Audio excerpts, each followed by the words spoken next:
राष्ट्रीय राजधानी क्षेत्र दिल्ली के प्रशासन के अधिनियम में संशोधन को लेकर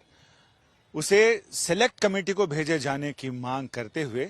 आम आदमी पार्टी के राज्यसभा सांसद राघव चड्ढा ने सदन में एक पत्र प्रस्तुत किया था, जिसमें कुछ सांसदों के नाम ऐसे थे जिस पर उन्हें आपत्ति थी कि उनकी मंजूरी के बिना, उनकी जानकारी में लाए बिना वो नाम फर्जी तौर पर उसमें डाले गए हैं। इसे लेकर राघव चड्ढा को सदन ने सर्वसम्मति से प्रस्ताव पारित किया और उस प्रस्ताव के जरिए राघव चड्ढा को निलंबित कर दिया गया। निलंबन तब तक था जब तक विशेषाधिकार समिति इस मामले पर अपना कोई निर्णय नहीं ले लेती है। सुप्रीम कोर्ट में राघव चड्ढा ने इसे चैलेंज किया, चुनौती दी और उनका यह कहना था कि अनंत काल के लिए किसी भी राज्यसभा सांसद को निलंबित नहीं किया जा सकता है, एक कोई टाइम फ्रेम होना चाहिए। सुप्रीम कोर्ट ने इस मामले में सुनवाई की। Chief justice DY Chandrachud, justice JB Pardiwala और जस्टिस मनोज मिश्रा की पीठ ने इस मामले में सुनवाई की। सुनवाई के दौरान राघव चड्ढा की ओर से यह कहा गया कि वो इस मामले में पहले भी माफी मांग चुके हैं और अभी सुप्रीम कोर्ट के सामने भी वो माफी मांग सकते हैं और सदन के पहले दिन उनका निलंबन रद्द किया जाए तो सदन के पहले दिन, जिस दिन सदन का सत्र शुरू होगा, उस दिन वो पहले दिन भी वो सदन के सामने बिना शर्त माफी मांगने को तैयार हैं।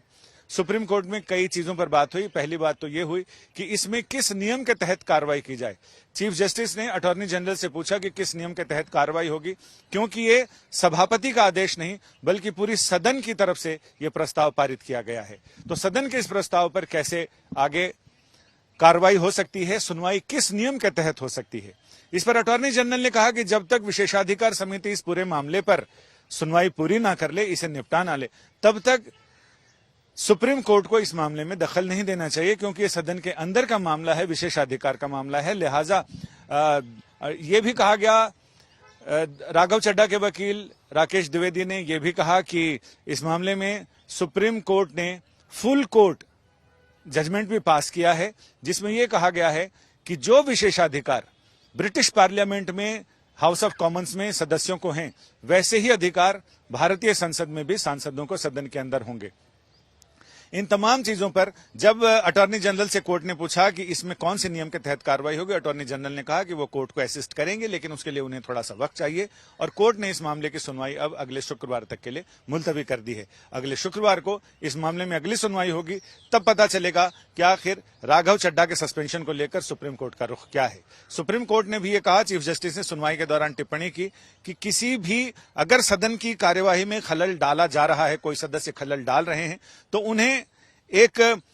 पूरे सत्र तक के लिए निलंबित किया जा सकता है, लेकिन अनंत काल तक, जब तक कार्रवाई चले और उसका कोई टाइम फ्रेम नहीं है, तो ये ज्यादती है। तो लिहाजा इसमें कोई एक चीज